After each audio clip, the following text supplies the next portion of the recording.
Pointing the Path to Peace in 2015. I'm Alexis Moore, Media Relations Director for the American Friends Service Committee. President Obama and Congress have begun negotiations over the federal budget for FY 2016. But what's not on their agendas are moving away from militarism in domestic and foreign policy. That's why the American Friends Service Committee is hosting today's conversation.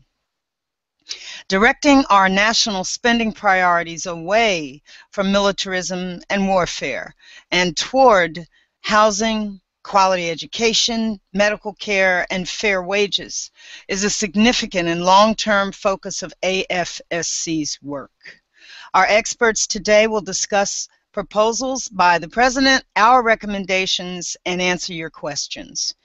Now to introduce our experts. Raed Jarrar is AFSC's Policy Impact Coordinator in the Office of Public Policy and Advocacy in Washington, D.C. Kanegis serves as Director of Public Policy and Advocacy for the American Friends Service Committee in Washington. Pedro Rios serves as Director of the AFSC's U.S.-Mexico Border Program in San Diego. And Webb is a Program Coordinator in AFSC's New York office and works with the campaign to end the new Jim Crow. Hey, Alexis. Hi, Louis. A few housekeeping notes. You can send questions through email, questions@afsc.org, or in the chat box on your screen.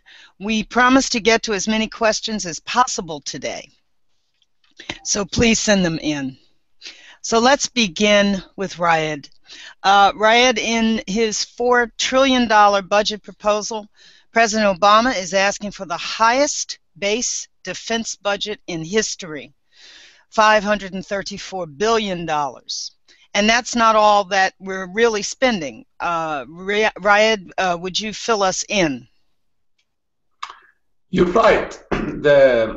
The request that came from President Obama in his budget that was just released this month is the highest request for a Pentagon budget in history.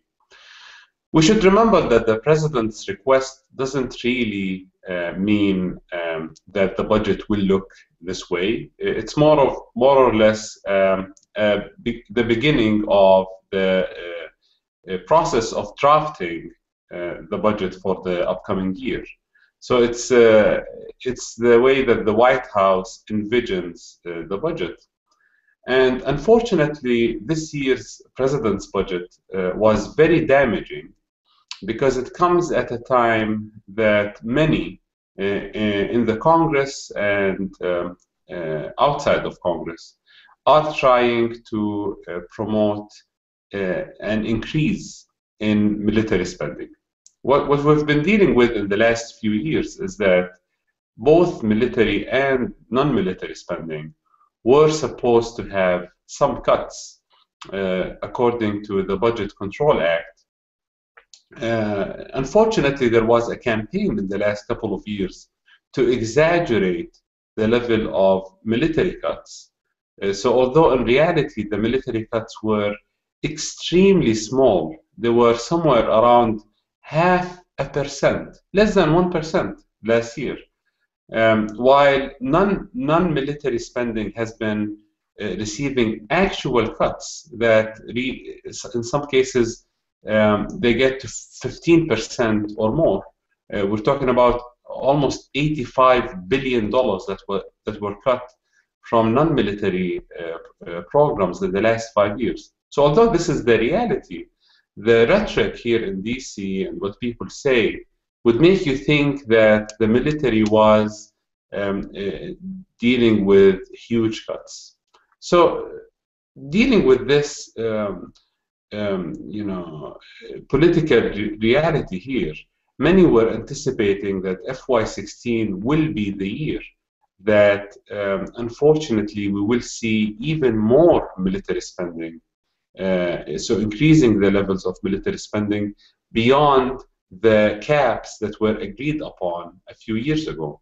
And we will continue to see cuts to domestic human needs. So the president's budget reaffirms this by requesting over $39 billion over the military spending caps for this year. So even if this doesn't go through necessarily, even if the other parts don't go through, the president has, in a way, destroyed the notion of having those caps in place. And it will be easier now for others to argue that we should remove the caps on military spending. One more thing I want to say, Alexis, these numbers that we're talking about now, $500 billion, $520 billion, these actually don't really represent the actual amounts of money that we spend on the military in our country. If we add up the numbers the right way, the Pentagon expenses by itself, Pentagon expenses this year will be over $650 billion. If you actually add up all of the national security spending, including non-defense spending, this year in 2015, the year that we are actually spending now, we're dealing with a budget of over $1 trillion on national defense spending when you add up everything. And unfortunately, this is only going up in the upcoming budget. It's tragic when you think about all the people who need more than bombs to go to bed at night. They need food, they need heating oil, they need to know their children are safe in their schools. But this, Aura, we're going to switch to you. This is part of the attempt by Pentagon and defense contractors to push the idea that if the U.S. doesn't continue to invest heavily in the Defense Department, we will be retreating from the world somehow. Of course, we think that's slightly incorrect. Or can you explain the concept that AFSC and Quakers are sharing of shared security? Sure. Thanks, Alexis. I'll just say, in this year's budget request and in the questions that are beginning to be asked in Congress and the media, we're again seeing that if you ask the wrong question, you're almost assured of coming up with the wrong answer.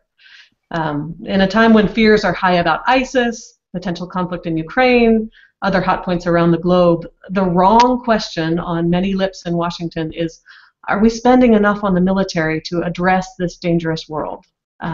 And this question could not be a more wrong place to start. The right questions would be more like, why are these situations boiling up in the way that they are now? What can be done to quell them to bring about a more sustainably peaceful world? And the answers to those questions would definitely not come in spending more on our already bloated military budget. In fact, it's that bloated spending that got us where we are today. If you, for example, look at the fact that it emerged in December that ISIS was actually formed as a result of U.S. prison camps in Iraq during the multi-trillion-dollar U.S. occupation of that country. The Iraqi government estimates that 17 of the most important ISIS leaders spent time in U.S. prisons from 2004 to 2011. Those camps spread anger and frustration and gave people nothing but time to plan revenge. And that's come out very directly from ISIS leadership, that it was a gold mine for them. They were released at different times. They wrote each other's telephone numbers and addresses inside their boxer shorts to stay in touch after their release. And one leader of ISIS said, if there was no American prison in Iraq, there would be no ISIS now.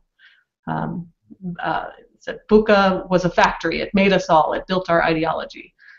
Camp Bucca was one of a number of U.S. prisons in Iraq, the most infamous of which was Abu Ghraib, but it was not unique in the treatment of people and in continuing and facilitating those cycles of violence. But instead of stepping back to look at these cycles of violence and our role in fueling them and where we might seek to bring them to a halt, we look to feed them with a $35 billion increase in spending over the cap level for this year. It is really not very popular in Washington to step back and evaluate our tools and approaches in the world. It's not seen as serious. To be serious, you need to be talking about dimensions of military intervention. But this fits the classic definition of insanity. We operate as if each conflict in the world today has no history and our actions can have no ramifications for the future. Many people who are otherwise quite progressive look at, for example, the growth of ISIS and say, well, these guys are so incredibly dangerous. They're devoid of humanity. We just have to take action. We can't do nothing. And there are so many unexamined assumptions in this thinking. First, are they so uniquely dangerous? Boko Haram has killed many more people in the same time frame. Many of our allies, militaries using weapons we supply, have been just as dreadful. For example, ISIS was able to take territory so quickly in Iraq because the US-backed Maliki government had so oppressed Sunni groups with brutal militias, carrying out many of the same actions against more weary communities well before ISIS came into the picture, and that's without even bringing Saudi Arabia into the conversation. So just to close, two more big assumptions there. One is that the alternative to military engagement is to do nothing. We've chosen in many decades of federal budgets to put all our eggs into one basket, spending more than half of the dollars Congress gets to appropriate on military tools. But what if we were to begin in FY16 to shift some of those eggs and make a more serious investment in some non-military tools and approaches, some of the things we look at in our shared security vision? It's inexplicable to me that in this age of innovation, our best idea for protecting civilian populations is to send weapons, or that our approach to law enforcement at the global level is a $1 trillion military campaign. And finally, the final assumption that I want to call out is the assumption that throwing more money at the military will make us better positioned for military victory. Of the $51 billion proposed for the Pentagon slush fund in this budget request, only $5.3 billion is actually for operations against ISIS. And the president's request blew past the spending cuts that would have added up to the caps themselves were $499 billion, which is more than all of Asia and Oceania dedicates to military spending. All of Europe, including Russia, dedicates to military spending, according to the Stockholm International Peace Research Institute. So if spending equates to success, we should have long ago won every conflict in the world today, many times over. We're asking the wrong questions. Very good. I'm reminded of those who say that in education, it doesn't really matter how much money you throw at it. It's funny, it seems that money is the only answer when you talk about shared security. Before we go any further, we have a question, but let me ask folks who are engaged with us, please tell us where you are located in the chat window if you can. Speaking of foreign engagement in the field of military engagement, as you all know, Raed and Ora in particular, the president is being asked to authorize military force in Ukraine. And we have a question that says, do we need to get the facts out about the Ukraine situation? She says the U.S. backed the overthrow of elected leaders and is helping new government fighters. I don't know if we have standing on the ground there, but I'd like to know what it sounds like in D.C. on Ukraine. I'll just say that the conversation on Ukraine mirrors what I just spoke of regarding ISIS. There's no self-examination of how we've gotten to the point that we've gotten to. There is no kind of sense of a history of a conflict being relevant to what plays out in future. And there's very often domestic posturing and a desire to sort of look strong on a situation that plays out in foreign policy in really dangerous ways. So yes, I think in general in the world, to be able to move to a more honest conversation about true dynamics on the ground that are not through the lens of one country's ego and worldview or another. It certainly is the case in that part of the world that there are many sides to the story, and that peace is not going to come through further arming of any side in that conflict. Thanks a lot. We're going to shift over to militarism and domestic policy right now to discuss a couple of other requests. This is for Lewis. The Department of Justice is requesting $1 billion, including $28.7 billion, including additional funds for immigration enforcement and police reforms, including things like some funds for body cameras. They're trying to avoid more incidents like the tragedies that happened in Ferguson, Missouri and other cities this summer where unarmed black youth were killed by police. Louis, what is your analysis of those proposals and their possible impact on the movement for racial justice? Well, thank you, Alexis. I guess the quick response is the body cameras are a step forward. I think it's going to be very important to have a memorialized documentation of what's going on in those encounters. For me, there is some concern, however, as to how those body cameras or the footage are used. On some level, we are worried about whether or not they will simply be another tool for those who are investigating criminal behavior, and it'll be a way of getting people to confess to acts without actually being Mirandized. So there are a lot of questions that we're all thinking about when we talk about the use of body cameras. But as a first step towards at least memorializing what's going on, so we don't have that he said, she said scenario, the answer is yes. However, when we talk about the bigger picture, the question of whether or not you can put money into a system to reform racism, I kind of don't think so. I wish it were really that simple. We've been talking about militarization and how it's impacting here domestically. And I think about, you know, what is it like to be a former U.S. soldier, to transition back to this country, and the best job option for you is law enforcement? What are you again doing? You're looking across at the enemy. The enemy just happens to be someone who might not look like you by color, or by community environment, or by financial status, and he or she becomes the enemy yet again. So money is not going to resolve that. We've got to take out this militarization of the police in general, and we've got to look at training in a way that is not about, here's how you apprehend someone, here's how you point your gun. We've got to really start talking about how do you engage in a community that is both in need of you, but wants to respect you. And that is only going to happen with training well before police academies. It's going to happen when we start looking at talking about racism on the ground. You know, AFSC has amazing work about undoing racism, and you want to talk about an effective tool, bring that into the communities that are policing us. Bring that tool. Give us resources to talk to people in ways that are not, you know, okay, we have to do this, so let's do it.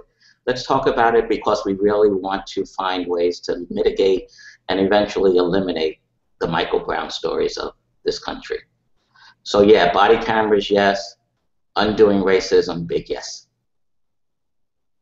Funny, Louis, people have been saying for quite a few years the militarization of police in the United States has taken away the protect and serve mission, which is in every police department's value statement.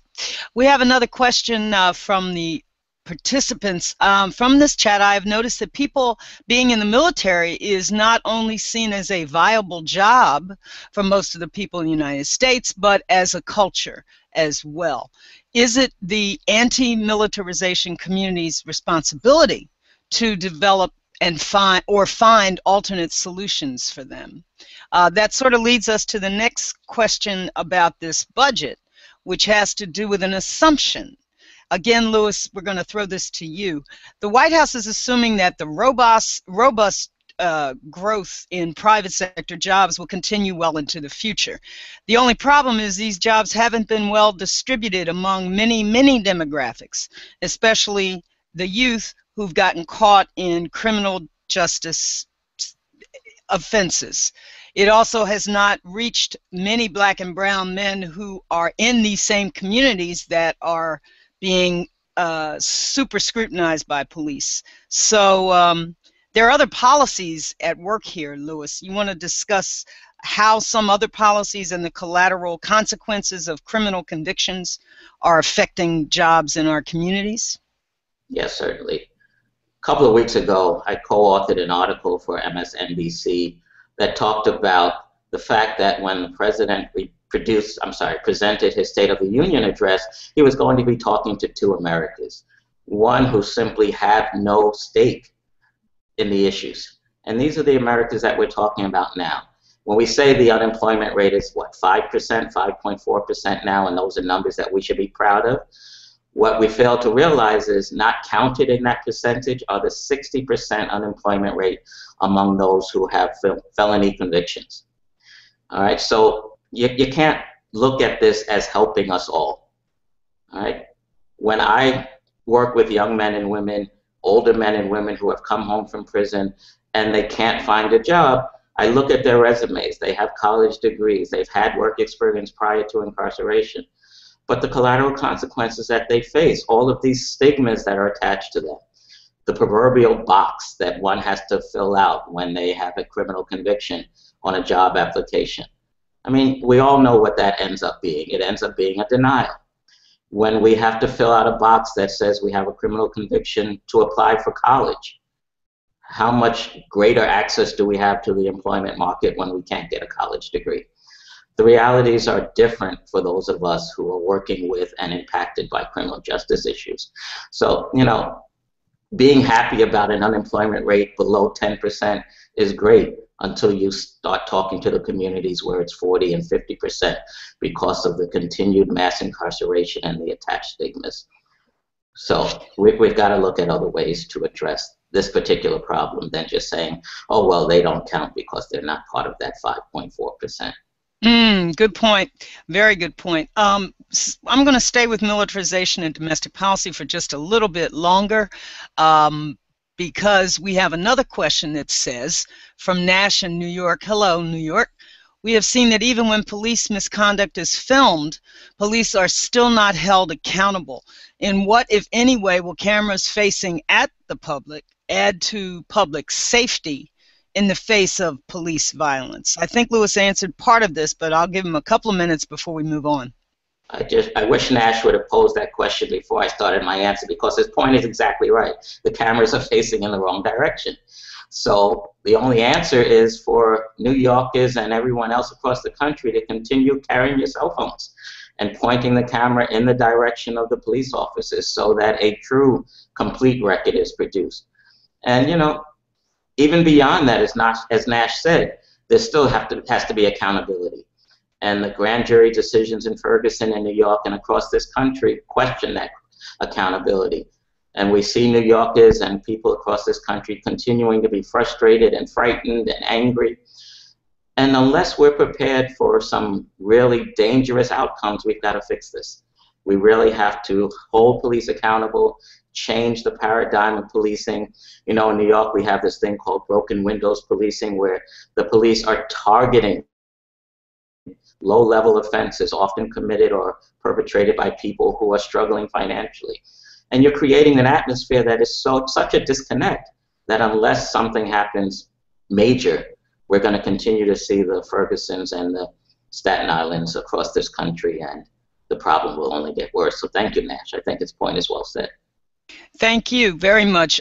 We have another question about how AFSC is promoting public service in non-military ways, but I do want to get our spokesperson, our expert on immigration, in the conversation now, because militarization of domestic policy has probably no more stark example than in immigration policy. Pedro, the Department of Justice is requesting millions more, about 482 million more, to add another 55 immigration judges that will help reduce a backlog of cases and provide legal representation to the children who came unaccompanied this summer, fleeing violence from Central America. Pedro, what is your take on this proposed increase of judges? Help, hurt, irrelevant? Thank you, Alexis. This is a great question, and I think there are many issues here that we can certainly segue into this part of the conversation. I think for the most part, if this stood on its own, it would be a decent proposal. I mean, from the money that you offered, we essentially would have about $50 million for legal representation for children. We would have an additional $60 million for immigration judge teams.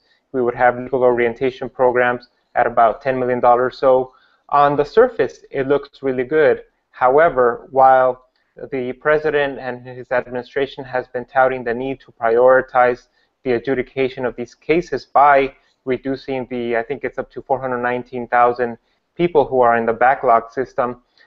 We are seeing, though, that the budget also includes some staggering and complicated and troubling amounts of money. For instance, suggesting an additional $2.4 billion an increase in detention, increasing the congressionally mandated detention bed quota to 34,000, over 34,000 beds. This is every day more than 34,000 people have to be detained for immigration purposes.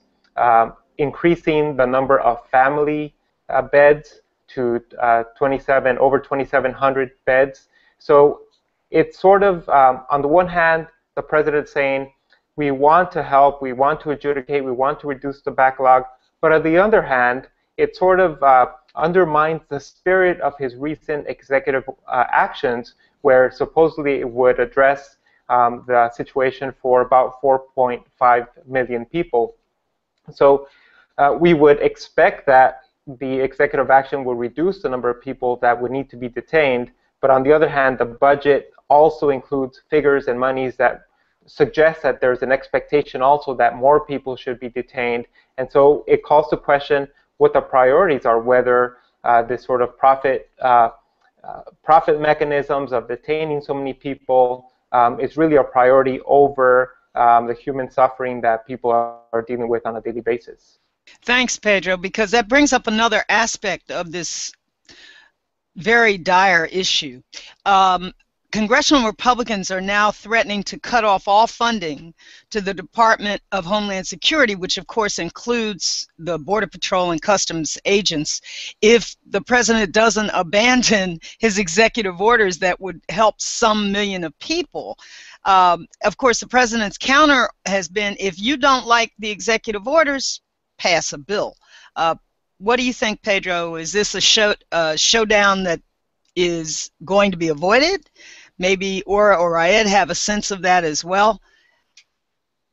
It's a complicated situation for immigrant and refugee communities because while it's easy for the president to say, pass a bill, the bills that we've seen on the table are detrimental already, include some devastating proposals, especially for border communities, where along the border we have over 21,000 Border Patrol agents.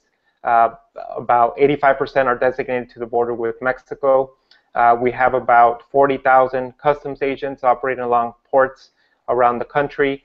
And the border is roughly defined as 100 air miles from any land and sea port. So that means that a great percentage of this country could be designated as a border zone that could be then at risk of not having the same protections under the Constitution, in particular the Fourth Amendment, where we've seen an increase of checkpoints indiscriminately targeting people as they're driving by those checkpoints. We've seen a lack of accountability, a lack of transparency, a lack of oversight mechanisms.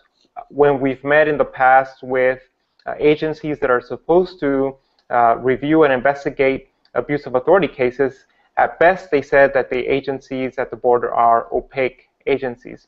And so when the suggestion from President Obama is that he would be fine with increasing by another 20,000 Border Patrol agents, which was the Senate bill's proposal at the last congressional session, it's problematic and it's dangerous.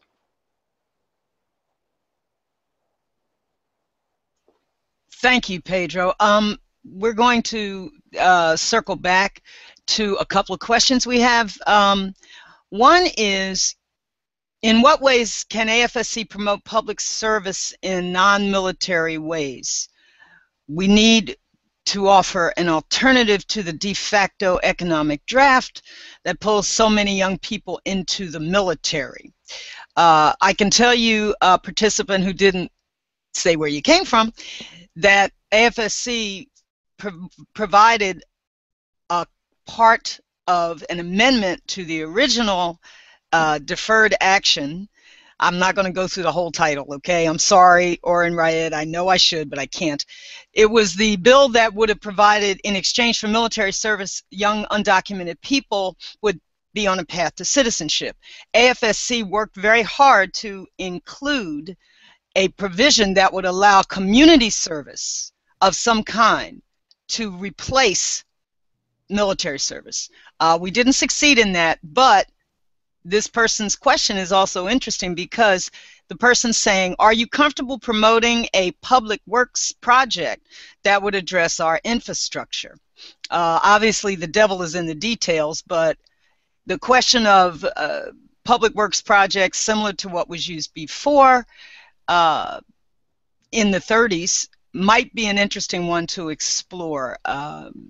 Louis, what do you think? Would we have some traction within the community you work with for such a project? I do believe so. However, I would add to that possibility opening up the school doors, making higher education more accessible.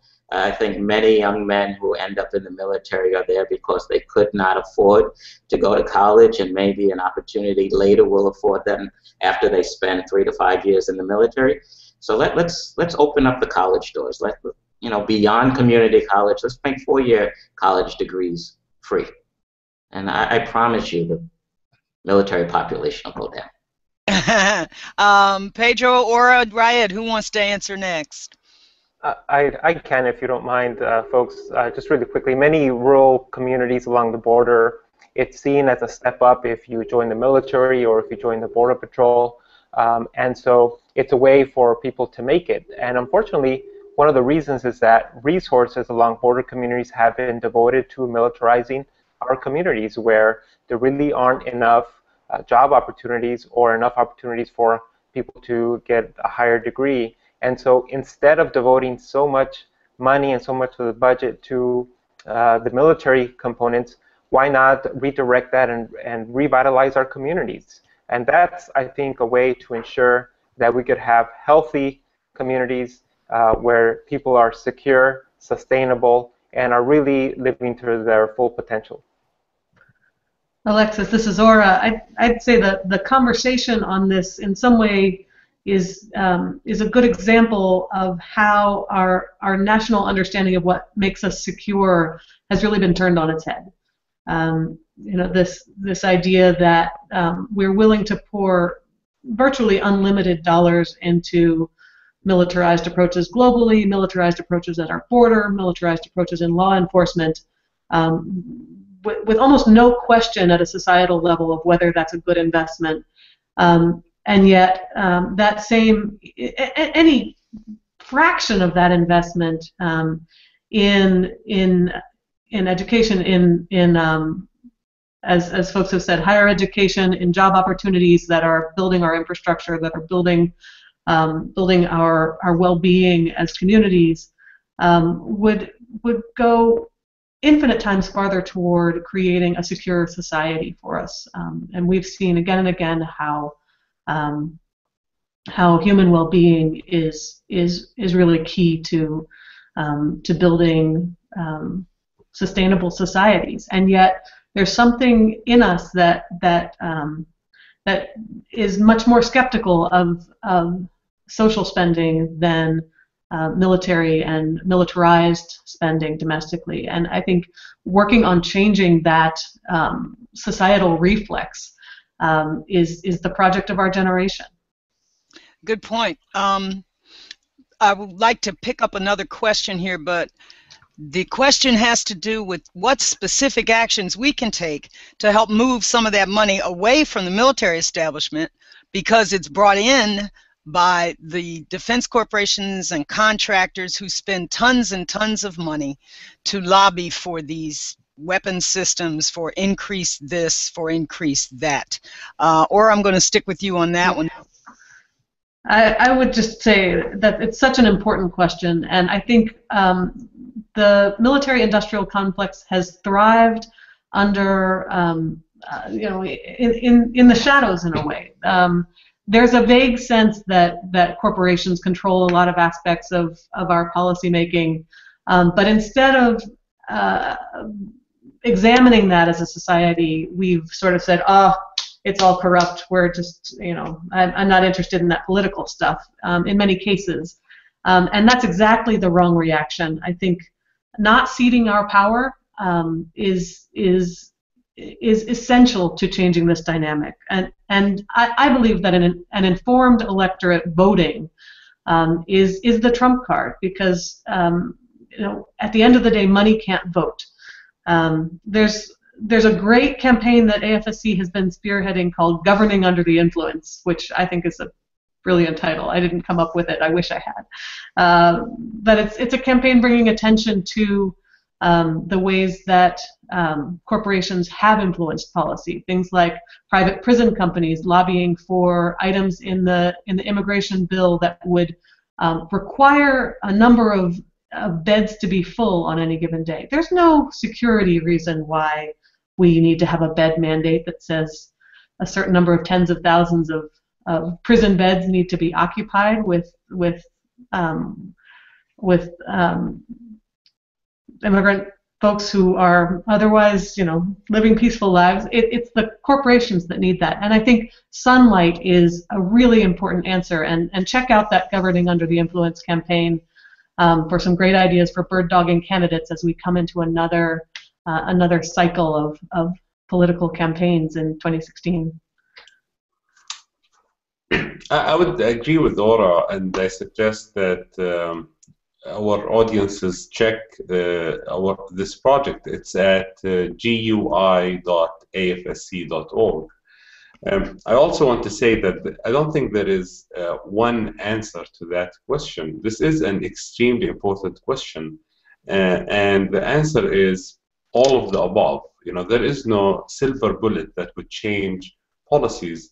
I think AFSC is one of the few organizations out there that is very successful in implementing a very wide range of projects and tactics to try to change the policy. I have spoken in dozens and dozens of high schools around the U.S. I traveled with AFSC to over 35 states in the U.S. And I'm just one out of over 200 staffers at the organization. Many of them are actually engaged in these activities in the local level with education, educating our constituents and reaching out to teachers and giving them options. But at the same time, we have presence here in DC, and we try to push for policy shift with the larger picture through speaking to Congress or policymakers. So I think the answer to the question is it's an all of the above answer. We have to engage with local communities to educate younger kids for their options. Many of these kids join the military or become more acquainted with the militarism, not because they support it, but rather because they have no other options. Mm-hmm. I think many of them want a better education. Some of the kids that I met wanted to join the military because they thought it's a good way to travel around the world. Mm. So there isn't really an understanding to how heavy of a task is awaiting them. And at the same time, there isn't really an understanding for other options for them to tour the world or provide service to their community or get access to education. So I encourage all the listeners to look at AFSC and similar organizations and support our work and do this type of work themselves as well. Yes, we have a number of ways you can work on these issues at the website afsc.org. We have, in fact, we're preparing what I think could be a really remarkable traveling exhibit of art that explores the question of what if we put money into different answers to the questions that confront us in terms of security. We have another question. This one again is for Louis. Can you address grand jury reform for police-involved shootings and the John Lewis bill? Louis, I am not familiar with the John Lewis bill. I'm assuming that is Congressman John Lewis, who everybody knows, I think, is a hero of the civil rights movement. What about the grand jury reform aspects, Louis? Okay. Well, the bill essentially says that when a police officer is charged with a killing or other offense against a citizen, that the local prosecutor should not be prosecuting the case. So the bill says that an independent prosecutor would be used to present the case to the grand jury, and I would assume if it goes to trial, to the trial jury. And it really makes all the sense in the world, because we all know that for law enforcement to work the way it does, prosecutors and local police officers have to be buddies so that they can prosecute the cases most effectively for their interests. So as soon as you have that buddy relationship and you are asking one buddy to prosecute another buddy, failure is inevitable. So I think the John Lewis bill, which is a congressional bill in the United States Congress and mirrors bills across the country in state and local proceedings, makes a lot of sense. Take the local prosecutor out of the equation, have an independent prosecutor who is not beholden to the local police department, and I trust we'll get a slightly more reasonable grand jury process. So I support it. I hope all of us at AFSC can support it. But I also think we also have to look at the fact that the grand juries are people, and they come with the same prejudices and biases that all of us do. So we're going to have to continue to look at the broader picture: racism, brutality, all of the things that enable police to, with impunity, do what they're doing. So yes, John Lewis's bill is a step forward, but it's going to require a lot more systemic change. Thank you, Louis. We have a broad question from Noor. Campaign-wise, what has been the most strategic and what hasn't? Do you focus most of your energies on local victories and then on to national ones? Broad question, broad swathe. I think maybe we should start with Pedro with this one, because our immigration work is literally from coast to coast. So Pedro, if you could talk about the approach we use in our immigration work so far. Thank you, Alexis. That's a great question. I think what's interesting is that a lot of our offices work on a very localized setting. And so we're working, but also have a sense and a really good grasp of what's taking place at the national level. So whether it be working to expand opportunities for migrant communities in our own hometown or in our state, for instance, the recent victory of ensuring that through the Trust Act that local facilities do not provide information to ICE in order to detect people who might be undocumented. That certainly is a local victory, but also a statewide victory, and also a national victory, because it ensures that there are tools in place to provide greater safety and security for migrants who are detained and who could be facing deportation. On the other hand, at the national level or cross-regionally, one of our victories has been to challenge the narrative that is framed, or how the border gets framed, from a place that's overrun, a place that's barren, but barren desert, a place that is out of control, to one where we place that same notion to the agencies that are committing some crimes. For instance, calling the Border Patrol an out-of-control agency because they're absolutely are operating with impunity and without any real modes of transparency. And so that campaign has been a really good one, because it also challenges our friends within the immigrant rights movement that it's not okay to do a trade-off where they say we're willing to get immigration reform while at the same time militarizing the border. And our say is, no, that's not okay. We want to challenge you on that. And I think we've been successful in offering a narrative that really represents a more dynamic border, a border that has over 15 million people that reside along our communities and that also have a say in how policy is framed. Excellent, Pedro. I'd like to point out that AFSC for years joined the groups that were challenging the framing of people who are undocumented as illegal immigrants. Recently, the Associated Press dropped that phrase from its use, which is, especially for a media person like me, a very significant victory. Because if you label people illegal, you automatically put them in the camp of the other. And we're all human beings. I'd like to think that if I were leaving some of the circumstances, our folks who are leaving, especially Central America right now, I too would be taking the chance of being illegal. But we have another question, which is very good, I think, from Ed in Iowa. Where does the 2016 military budget, I assume you also mean the entire budget, go from here? What's the timing? What are the committees? What's the process? This is confusing even to the observant. I can agree with you, having been in Washington and covered the making of a bill. I think we better go to Raed to start with this one. Are you sure you want me to answer that? It's a pretty boring and long process. The president's budget, as I mentioned, is more of beginning of the process, the bargaining process. Then there is a back and forth negotiations that will go inside the government agencies and inside the Congress itself. So there is a series of requests. There are a series of committees and subcommittees that have to come up with a budget for the upcoming year.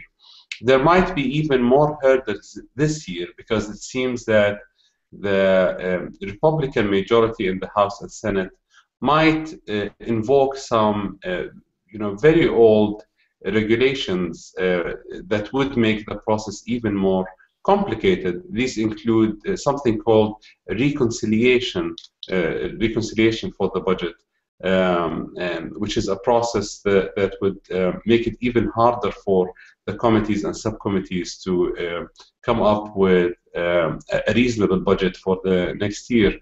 Another problem is that the Republican majority now is instituting new ways of analyzing data in the future. So rather than using the regular analysis, and now they're getting new tools to analyze how would tax breaks and tax cuts affect us in the future. So I think this year will be particularly complicated when it comes to having an actual budget passed. And one last thing I want to say is that because of the budget caps that were installed a few years ago, and now the attempt to remove the caps, at least from the military spending, that will have at least some discussions among us. Unfortunately, the issue of military spending, which AFSC and many of our constituents and partners see as a major issue, will not have that much discussion inside the Congress and inside the government, because unfortunately there seems to be a bipartisan support to increasing military spending. So issues that we would love to see our tax money and our representatives in the Congress and government discuss will go almost unnoticed, where they will be wasting weeks and months fighting over details that I don't think many people outside of DC care about. Thank you, Raed. That does bring us to another more practical question. Ora, can we give some frames for the process going forward here?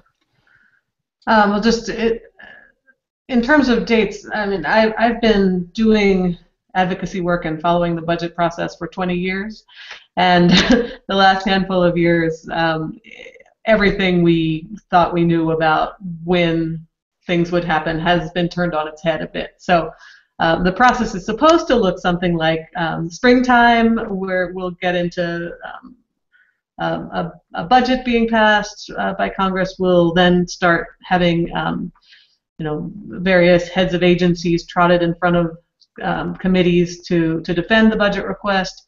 Then you have some usually subcommittee work starting in late spring, and then committee work into the early summer, and by July, sometimes the defense bills sometimes move a little faster than the others because there is more agreement that we want to spend lots and lots of money there, and then technically it's all supposed to be done by September 30th, which is the end of the fiscal year, and when they need to have the money authorized for the coming fiscal year.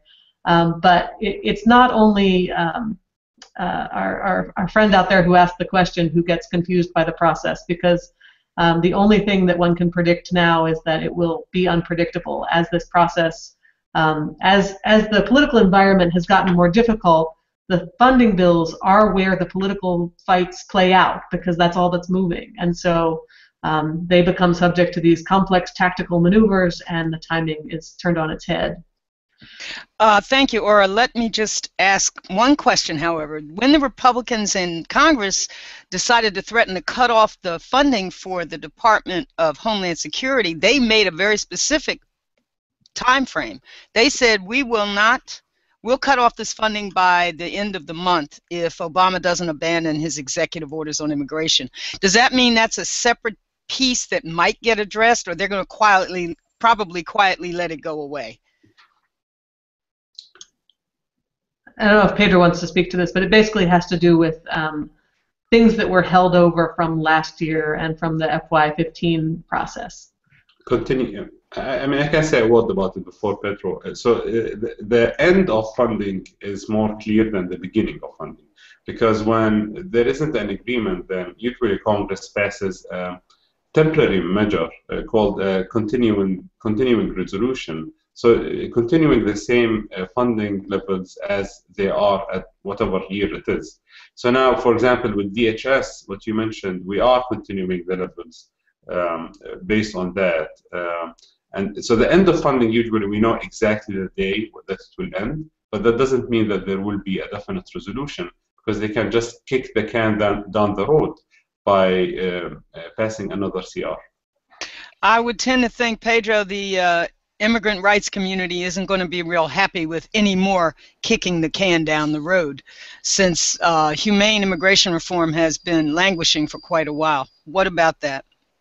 Yeah, that's correct. I mean, we're already planning this year as being a defensive year. We saw the first measure that was proposed by Mr. McCall that essentially, it was HR 399, I believe, and essentially had some extreme measures in it. It was the first attempt, and I think it gives us a good sense of where Congress will be moving towards trying to defund the executive actions from President Obama, and at the same time, what other suggestions they have, for instance, focusing on the border, Title I, which was in the Senate bill as well, and then some elements of Congress saying it's not extreme enough. We want it to be much more extreme. So this year is going to be a year of battling out, pushing back on immigration proposals that don't make sense for our communities.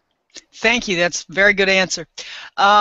We have time, it appears, for one more question, which is kind of a big one, but why not? From Eva, how do we create alternate structures in order to not cede our power, as Aura said?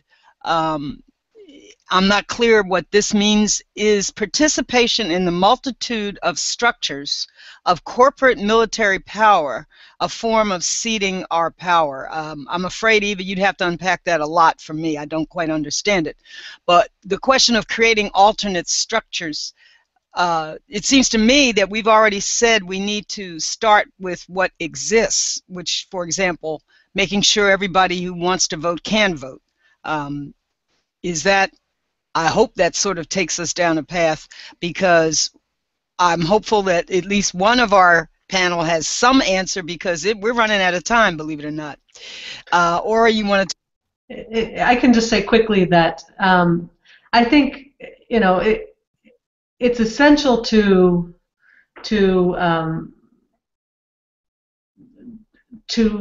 sort of create a sense of ownership that says, you know, these elected representatives who spend all of their time fundraising, who are beholden to all the corporations, their job is to represent me, and they are not doing that, and to kind of show up in the process to say, this is not what you were, you know, this is not what the system was designed to do. So I think you don't have to sort of accept the system as it is to participate and reclaim the system. I think at the same time, you know, working for reforms in the system, deep reforms in the system, is essential. But it's a multi-track process. It's going to be a generation of change strategy here, and it starts by sort of showing up and building out each of our understanding of how policies are being influenced now, speaking up about it, talking to folks in your community, and talking about the fact that there is an alternative. It's not just a hopeless mess. There has to be an alternative. For our shared security work, there's info about alternatives on foreign policy framing. With our colleagues at FCNL, we wrote a document that's at sharedsecurity.org, and I think each of my colleagues have some resources they can point you to as well. Yes, this is where we do the lightning round of where we can go as people in the chat and spread among your networks. Where can we go to help get us away from militarism? Raed, you want to pick up? And then we'll go to Lewis. I mean, I would suggest that everyone signs up for our newsletter. AFSC has a number of newsletters. One of them is Wage Peace. So if folks went to afsc.org and signed up for updates from us, I think we can keep them informed with the most recent developments when it comes to war and peace issues around the U.S. and here in D.C. Absolutely right. We provide resources on many, many fronts. Lewis, what resources do you think we can offer people who want to help move? Yeah, I would also recommend starting at the AFSC.org website and going to the Key Issues tab. I think you'll find a lot of helpful information that will connect all of the work that we're doing to this question of militarization and militarizing budgets. Because, you know, it really transcends what we typically think about when we talk about militarization. It looks at how that impacts the home front in so many ways that I would start there. And although it's not typical, I'd like to give a plug to the Marshall Project. I think that they are certainly providing a new source of information.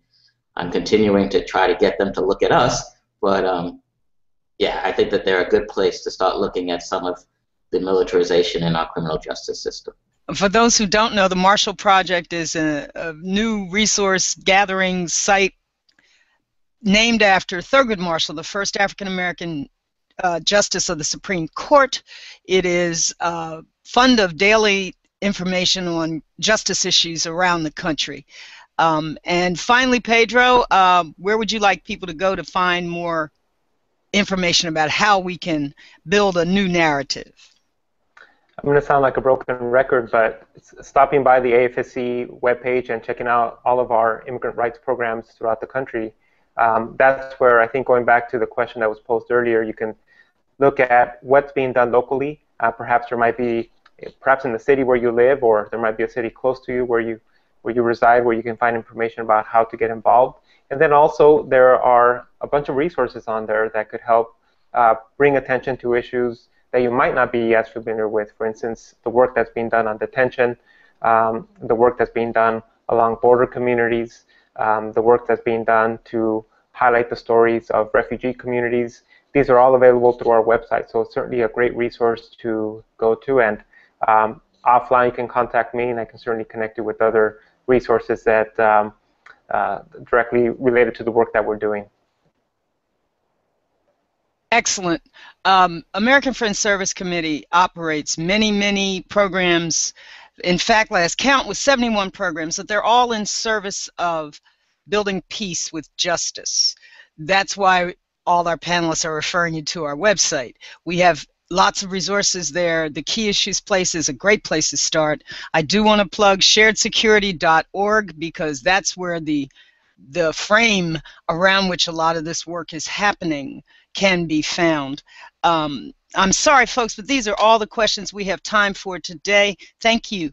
Thank you so much for participating with us. The video of this Hangout will be available on Thursday at afsc.org. Let me thank our panelists again, Pedro Rios, Lewis Webb, Aura Kanegis, and Raed Jarrar for fielding. Thank you all for fielding a very interesting afternoon. I'm Alexis Moore, and thank you for joining us for Moving Away from Militarism, pointing the way toward peace in 2015. Thank you, everybody. Bye-bye.